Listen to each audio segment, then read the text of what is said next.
নির্বাচনের প্রচারের খবর জানাতে রাজধানীর তেজগাঁও শিল্পাঞ্চল থেকে যোগ দিচ্ছেন সহকর্মী মাহবুবুর রহমান। মাহবুব, আমরা সারা দেশেই দেখছি যে প্রার্থীরা ব্যস্ত সময় পার করছেন, কি অবস্থা দেখছেন তেজগাঁও?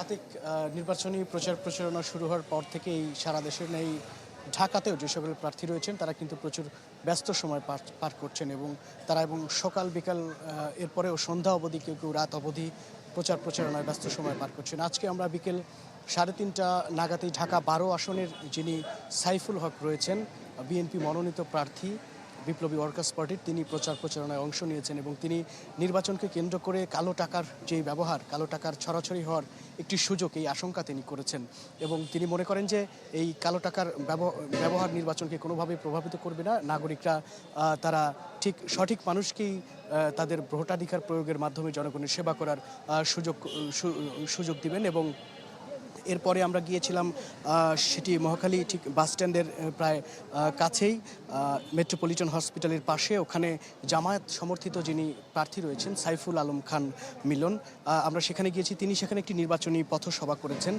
তার নেতাকর্মীদের নিয়ে এবং তিনি সেখান থেকে তিনি যে অভিযোগ করছিলেন যে বাংলাদেশের অন্যতম সমস্যা হিসেবে তিনি চাঁদাবাজিকে এবং দখলদারিকেই তিনি চিহ্নিত করছেন এবং তিনি বলছেন যে নির্বাচিত হলে যুব সমাজকে নিয়ে তিনি এই সকল সমস্যার সমাধান করবেন, এ সকল প্রতিশ্রুতি তিনি দিয়েছেন এবং এছাড়া মাদক নির্মূলের যে আশা সেটিও তিনি দিচ্ছেন এবং তিনি যেটি মনে করে।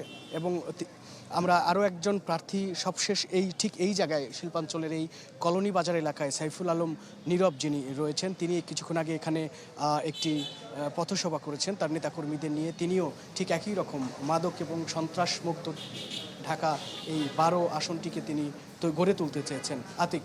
জি মাহবুব, অনেক ধন্যবাদ যুক্ত হওয়ার জন্য। নির্বাচনের প্রচারের খবর জানাচ্ছিলেন আমাদের সহকর্মী মাহবুবুর রহমান, যুক্ত হয়েছিলেন তেজগাঁও এলাকা থেকে। নতুন বাংলাদেশ গড়তে এলো জুলফিকার স্টিল। জুলফিকার স্টিল, ইস্পাত দৃঢ় অঙ্গীকার। দর্শক, আপনারা দেখছিলেন সারা দেশে প্রার্থীরা নির্বাচনী প্রচারণায় ব্যস্ত সময় পার করছেন। আমরা এই পর্যায়ে পঞ্চগড়ে চলে যেতে চাই, সেখান থেকে আমাদের সহকর্মী হোসেন রায়হান যুক্ত হচ্ছেন। হোসেন রায়হান, ভোটের মাত্র আর 11 দিন বাকি আছে, এই সময়ে এসে বড় দলের প্রার্থীরা কি ধরনের প্রতিশ্রুতি দিয়ে ভোটারদের কাছে টানতে চাইছেন?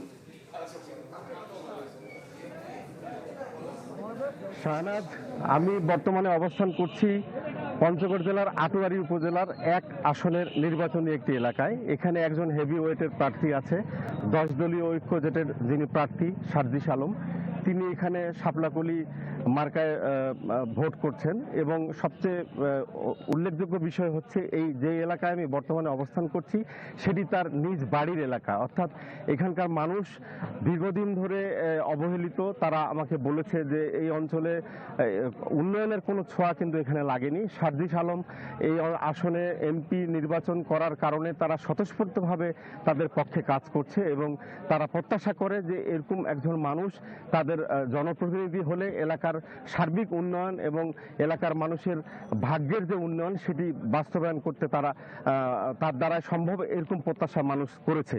আমি এখন আপনাকে একটু যদি দেখাই, এখানে কিন্তু সার্জিস আলমের পক্ষে উনি কিছুক্ষণের মধ্যে এই এলাকায় আসবেন এবং এখানে একটি জনসভা রয়েছে। এখানে এনসিপির অফিসের সামনে আমি অবস্থান করছি, এখানে মানুষ তার অধীর আগ্রহে অপেক্ষা করছে।